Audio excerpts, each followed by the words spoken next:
because we have a bunch of questions submitted, but we also have our session on market research first.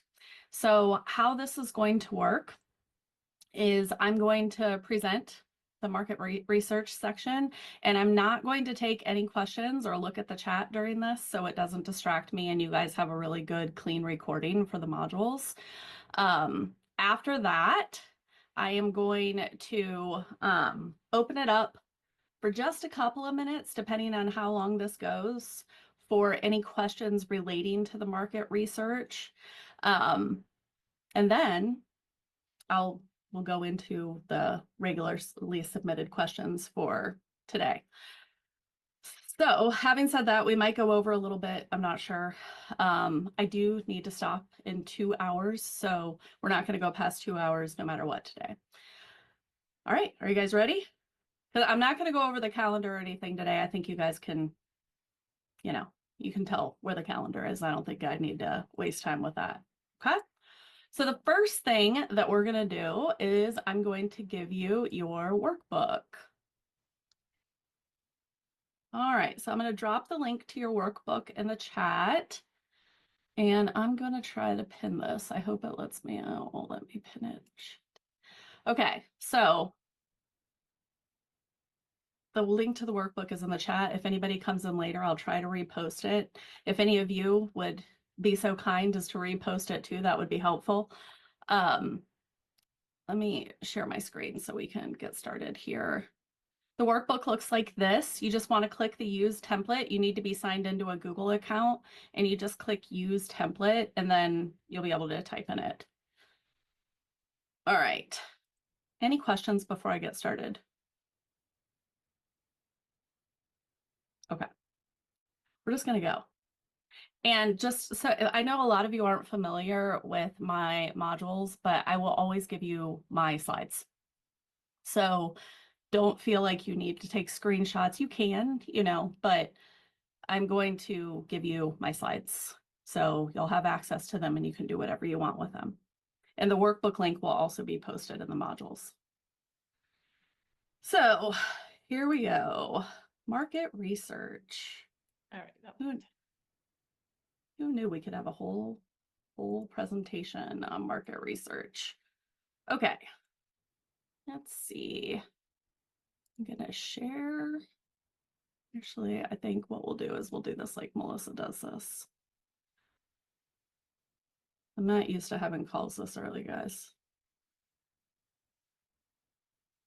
Let's see. Let's share advanced portion of the screen. And all right. We got it? Can you guys see my screen? Anybody want to give me a thumbs up? You can see my screen? Good. Okay. All right. That way I can still see you and see the chat. All right. So today we're going to talk about market research. And I actually love this topic because this is, if you're familiar with my teaching, you know that I consider some things to be needle moving and not needle moving. This is needle moving, big time needle moving. So you're going to want to pay attention today and take some notes because I don't care what industry you're in, this applies to everyone. So the things that we're going to do today, they apply to you.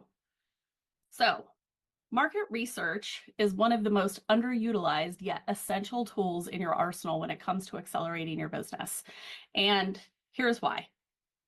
The questions that it answers. So I want you to think about market research as a solution to a problem, right? Offer validation. Many of us create our offers or the way that we present our offers. So if I'm selling a house, I might not think I have an offer, but the way that I'm presenting myself is my offer, right? So it answers the question, is your offer packaged in a way that your audience sees it as a no-brainer? A lot of times when we create offers, we create them in a vacuum. We create them, I'm going to create this course, right? How many of you have seen a lot of things out there trying to sell you solutions like how to make a course and things like that? I'm not a fan of that because if you do it that way without market validation and without really testing it and getting your audience to buy into your messaging, it's not going to work, right? I also want you to think about this from the perspective of, does your offer address what matters to your ideal client?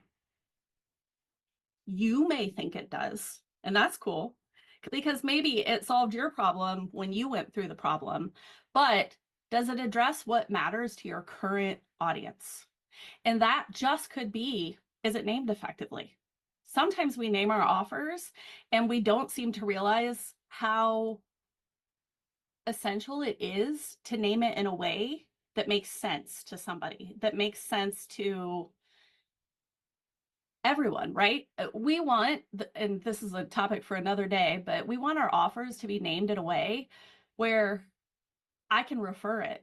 So I'm looking at Amanda right now, and if Amanda has an offer, I need to know what it is to be able to tell people about it, right?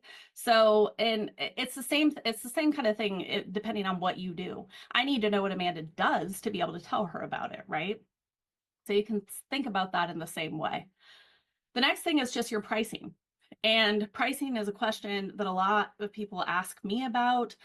And the thing is it depends on your audience. Always depends on your audience. So what is your ideal client willing to pay to invest in the service that you offer, right? Now, I'm a big believer that people will invest anything, but oftentimes, to get to my second point here, do they need a trust building offer before they invest? A trust building offer could be a lead magnet. It could also be a low ticket thing. So examples of this could be if you're a realtor, maybe a home buying workshop. If you're a coach, a low ticket product. And if you're in e-commerce or you sell products, maybe a sample. So a lot in the way that the economy and buying has evolved, people are really loving the idea of dipping their toe in now before they get started completely, right? And this goes in all sectors, all categories. People want to dip their toe in and say, hey, is Regina really all that she says she is? Right? Is she what she says she is? And so giving people that value beforehand can help determine the price that they're ultimately willing to pay. The next couple of things are messaging. This is the most important thing, right? Is your content what your ideal client needs to see to purchase with you? Again, a lot of the time we live in a bubble and we think that it is. Sure, of course it is, right? I would argue that you don't know that until you have gone through the process of market research. So the next thing is just with your messaging, is your content delivered in the most consumable way to your ideal client? All of you have different categories of people that consume things different way. Some of your audiences may prefer audio content. Some of your audiences may prefer video content. Some of your audience may prefer carousels or newsletters if they're like a more advanced buyer. And then it really, when we think about content, I also want you to take content not to just mean the posts that you put out, but also the launches and events that you hold. Are you creating messaging around these launches and events that it's what your ideal client needs to see? So the last two things we're going to cover are just urgency. Are you coming across, and this is a great question for you all to ask yourself today, and go look at your posts, go look at everything you're doing. Are you coming across as nice to have or must have? That's a big question that we need to seriously consider. If you're coming across as nice to have, it's going to take people a long time to purchase from you, right? It's going to take people longer than ever to decide that you're the one for them. And so we need to consider that when we create content, when we create anything. And where market research meets this is we can talk to people, or the ways that I'm going to teach you today, and figure out what do they need to hear going back to messaging to make it a must-have, right? What do they, that it's so important. And then also just in terms of urgency, a lot of your audience will have a preconceived timeline to invest. This is one of the most fascinating things that I've discovered when doing market research is people will follow people for a long time. I'm thinking of this one woman in particular, and she was coming across very much as nice to have. And it was, one day I'll invest. One day, right? I'll invest with her one day. I love her content. It's great. And that's scary because a lot of us take people loving our content to mean that they're going to purchase from us. That is not always the case, right? We can get what I call groupies. People that love your content, but they have no intention of purchasing from you. That's not good for anyone. So that's where market research comes in. And then the last thing, and this is the thing that we all think we know so well, but pain points. It's worth talking to our ideal clients and seeing what their true pain points are. We probably have a good idea, but to get people to tell us what those actually are, you might be surprised to learn, and maybe you aren't, but pain points evolve as society evolves, as different options become available to people. I mean, right now we're in a boom of everything is available at your fingertips at any time, right away, right? So what are their true pain points now? So it's just something that you may think you know, but if you're putting out content and people aren't resonating with it, or you're not getting the likes or the engagement, that's something that you have to revisit. And this is where we have to be okay with saying, well, I was wrong. It's okay, right? Because admitting that you were wrong and going back and changing it will get you to your goals faster. And then just again, are you addressing the pain points that matter? Pain points that matter are the ones that let your ideal client know that you understand their struggle better than anyone else. I need to go to Amanda's profile and know that she understands my struggle better than anyone else, and she's the only solution. And then the next thing is that just to understand that the pain points that matter are the ones that will lead to a purchase. So you may have this list of pain points, but are they the right ones that are going to get somebody to pull the trigger and invest with you? Okay. Have I convinced you yet to do market research? Okay, I hope so. All right. So why don't more people do it? People skip this all of the time. How many of you skip market research? It's okay to admit it because this happens all of the time. So here's the thing. People will do it and they'd say, well, you know, nobody's really responding to my polls on social. Nobody's responding to my surveys. When I'm asking for coffee chats, crickets. The biggest pushback I see is that I tried and no one answered me. My answer is to try again and again and again and again. Why? Because this is needle moving stuff. This is the thing that's going to make or break whether or not your content is actually working for you, right? All the things that you're taking the time to build are actually working. And the definition of insanity is doing the same thing over and over again and expecting a different result, right? I love that quote because it's so true. But if we're constantly putting out the same content and you're saying to me like, well, I'm addressing the pain points. I'm doing this. I know this is it, right? Why isn't anybody doing this? You need to talk to your people. You need to sit down and talk to your people and make sure that that's it. That's what they need to hear. The thing is if you aren't getting sales, something's up. Something's up. It's likely with one of those things that we talked about earlier. Your ideal client knows what's up. They know what the issue is. They know what you would need to say to change things for them. And I think where a lot of us go wrong is we hire coaches and brand strategists and all of these people, and they can give you an idea. But the solution to me is always market research, always going to the source, always. And the funny thing is, and I don't know if many of you have worked with a brand strategist. Do you know what a brand strategist is going to tell you to do? Market research. So you might as well just do it yourself, right? Most brand strategists that I've worked with or have worked with through clients, first phase, market research. And if you're just going to do that, you might as well just do it yourself. So now we're going to get into the strategy, and I'm going to give you 3 points, like 3 ways that you can approach market research and what I think about each of them. And my next presentation on keywords is going to build off of this, and you'll see why here on this next slide.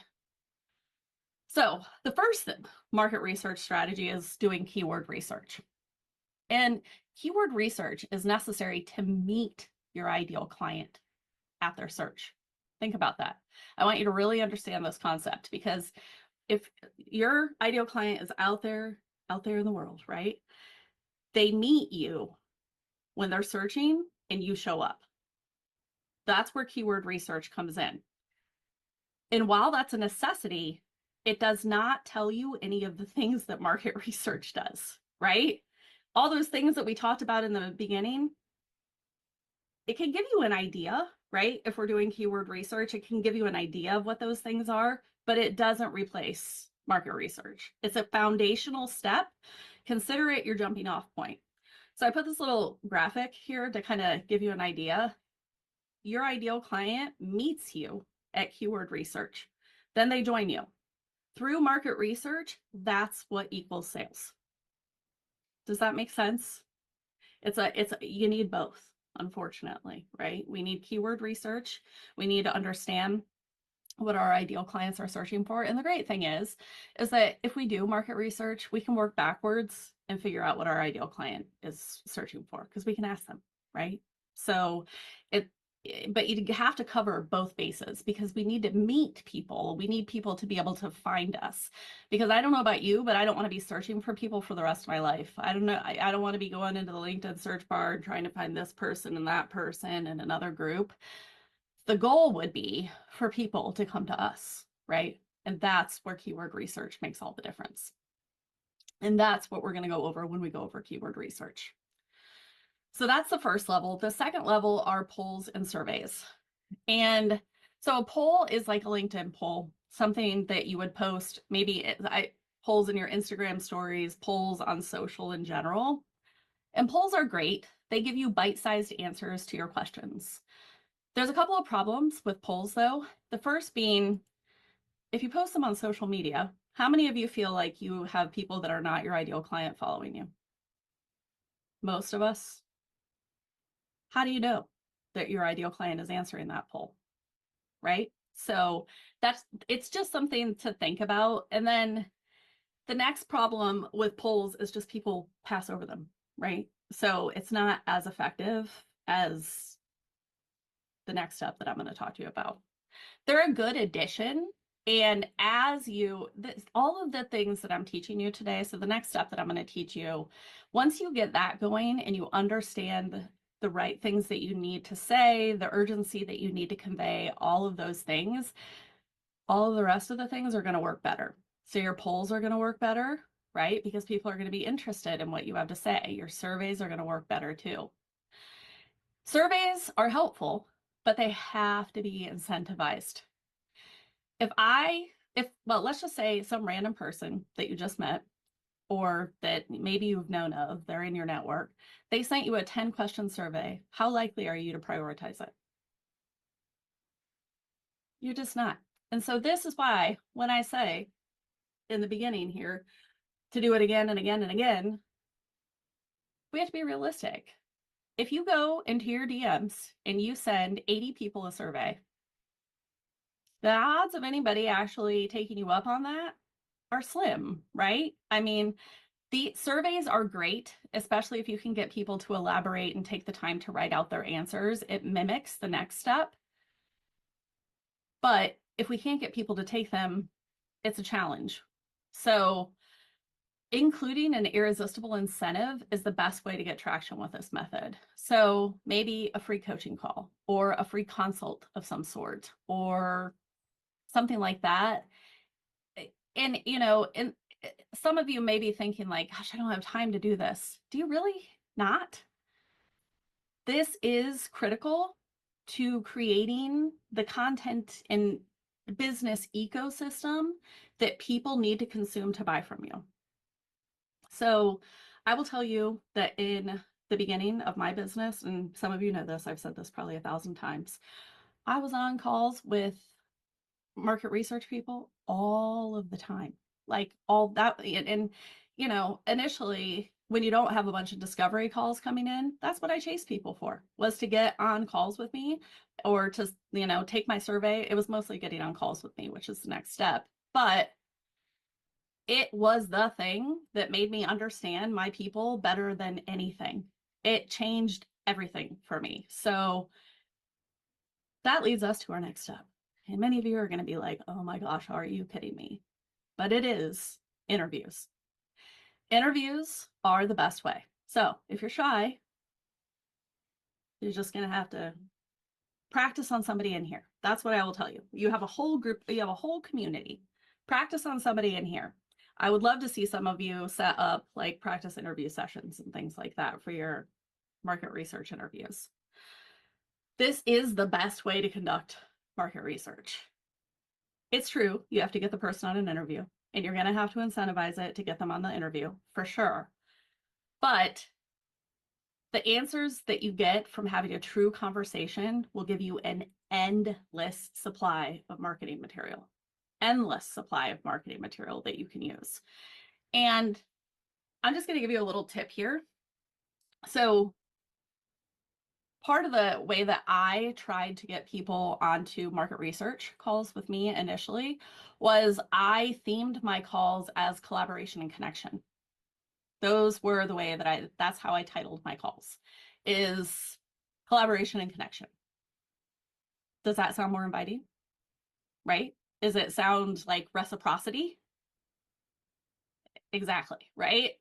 So it's doing this. And, you know, I will tell you that I think that any successful business, no matter where you are, I think you should be doing at least 1 to 2 collaboration and connection calls a month.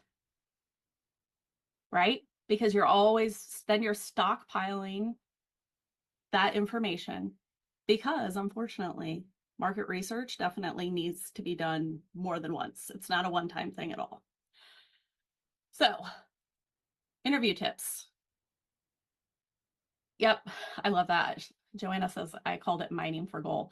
Message mining, people, I see this called all different things. So the first thing is to conduct your interview over Zoom or Google Meet. And you can do this with a phone. A phone call is fine. The connection that you have when you're looking face to face to someone it's just different. And I think a lot of you would agree that it's different if I'm sitting on Zoom with you and we're talking back and forth as opposed to a phone call. Also, you can see if they're paying attention, right? Like if they're on the phone, they might be doing a lot of different things.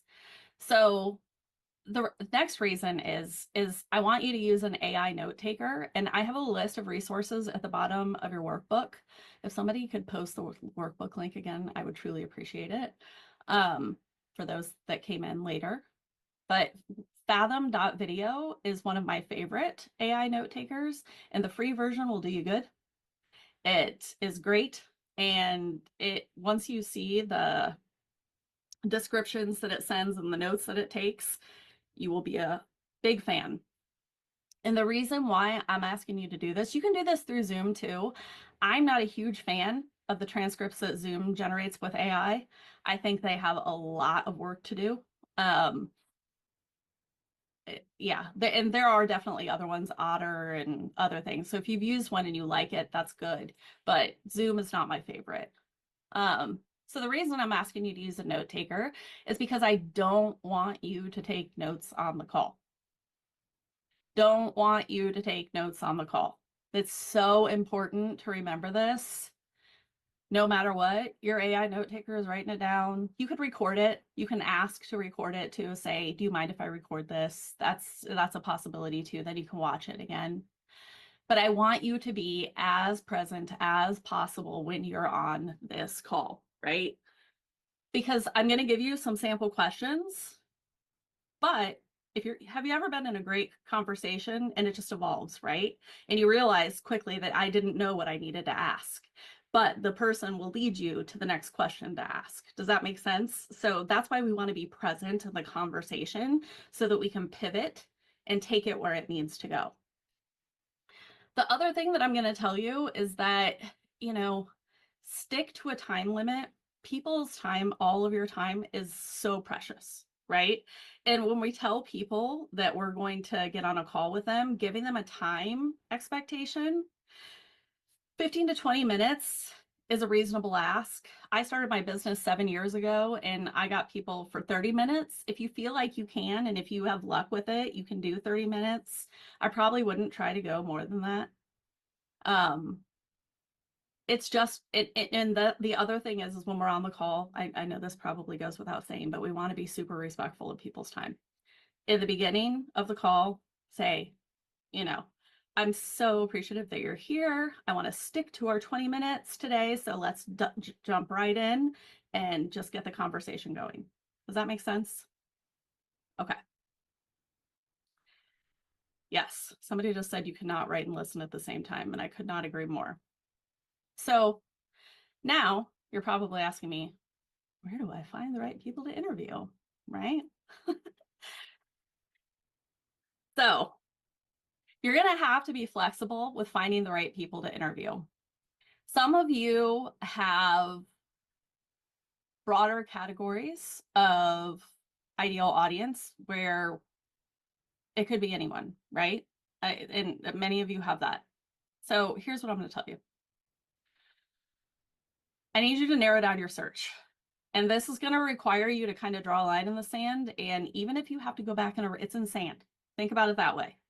And go back and erase it. So if it's not perfect, I want you to commit to narrowing your search parameters. The thing is that I'm going to take this from the perspective of using LinkedIn, but you could do this on any platform. Searchable categories are things like job title, industry, location. Those are things that are highly searchable on LinkedIn. So if you're somebody where that doesn't matter, I want you to, it does matter. Because if you're a fitness coach or a yoga instructor looking for people on LinkedIn, how many of you have heard this before? We want to look for people that can pay for your service. That's the thing. I love this quote from Alex Hormozi. It says, to make more money, you don't need to solve more problems. You need to pick better people to solve them for. And that may make some of you second guess. Maybe that means, oh my gosh, I need to submit a question for Jackie's next office hours. Maybe because I'm not sure now. But so I'm going to give you an example. If you're this fitness coach, I'm going to decide that I'm looking for lawyers and maybe human resource directors. And I'm just picking something random here, right? And the reason is because those are searchable titles. The title director typically goes with a higher pay, right? Director, chief, manager, right? Those are titles that have of people that can pay. So when you're searching for people to bring into your network, if you're somebody that is searching for people that you don't have a specific parameter, some of you do, and this doesn't, and you already know this, but I want you to just pick a couple of things to go with initially and bring those people into your network. And then it's going to come down to getting in the DMs. And you may not like this either. However, we are on LinkedIn to do business. And that's why I would say that this strategy works better on LinkedIn than any other platform. I can tell you, if you message me on Instagram and tell me, and try to get me on a call, it's probably not going to work, right? Because I'm there for different reason than I am on LinkedIn. Now, it may work for you in that way, but you're going to have to get into the DMs to do this. And so just remember that the fortune is in the follow-up. And we want to send the DM to people in your network and start by asking open-ended questions. Yes, I know this will not get you anywhere closer to a sale. And I know that it's difficult, right? But how many of you can smell a mile away when somebody wants something? And they come into your DMs and they say something, right? This is why I want you to think with each of your categories of people, if they're in business, ask them, how are things going in your business right now, right? Like just ask a friendly question, a friendly question. Don't overcomplicate it. And then remember that yes, many people will not respond, right? And that's just, there's so many reasons for that. The most important thing to remember is not to take it personally. And I know it's difficult, but how many of you have not responded to a DM just because you forgot about it, or you hadn't logged into the platform for ages and you got in there, you're like, oh God, shoot, right? Like I didn't see it. There's 1,000 reasons, and it's almost assuredly not personal why people don't respond to you. Maybe they simply don't have the time when they're on the platform. I got on the platform just to scroll for a minute and I don't have time to answer your question right now. So take the sensitivity out of it, right? That's the biggest piece of advice that I can give you. And then I would recommend that you use the 2x2x2 method. Follow up in 2 days, 2 weeks, 2 months. Follow up your initial question with just, you know, a follow up to that question. Hey, did you see my message? Just curious, just, nothing crazy, just a simple follow up to the question. Once we get people responding, that's when we're going to have to be bold. And we're going to ask people, say something like this. Hey, I love to do connect calls with new people in my network or people that I'm not familiar with in my network. I would love to get on a call with you. And then side note, if you feel like you need to incentivize it, you can. You don't necessarily have to. I wouldn't start with the incentive in like connecting and collaborating is an incentive. Would you agree? So get on, go straight once they start answering, respond to their question, and then tell them that you would love to get on a call with them. And you're going to need a calendar link for them to schedule with you. So get a free calendar link and give them to schedule. Just make sure, and if you guys have any questions about this is a great question for, office hours or the next strategic advisory. But if you don't know how to make sure that you have your calendar link hooked up properly, I don't know how many people I've scheduled calls with and they don't have a link. And I'm like, okay, I don't even know what to do, right? So make sure, just double check. And the best way to double check is to schedule a call. Go into your own Calendly or whatever it is that you have and schedule a call and make sure it works. I would recommend you do this with any tech, but especially doing it with your colleagues. So the next thing is to ask people that you already know. So your friends, your colleagues, you're in communities. I'm going to issue a challenge to you in just a second. Like this one, there are countless numbers of networking groups out there, virtual and local. I've really been liking my local networks lately. I think it's fun to actually go meet people in person and just talk to them. My challenge for you is to post in this community and let people know what you're looking for. And then let's all help each other suggest things. Often, Amanda will know someone, Lori will know someone, Joanne will know someone. Hey, I can introduce you to someone, right? And you never know until you ask. And what else are you doing by posting and letting people know what you do and what you're looking for? You're creating awareness. I need to know what all of you do. I need to be able to refer you, right? So you're doing double duty by posting in here, okay?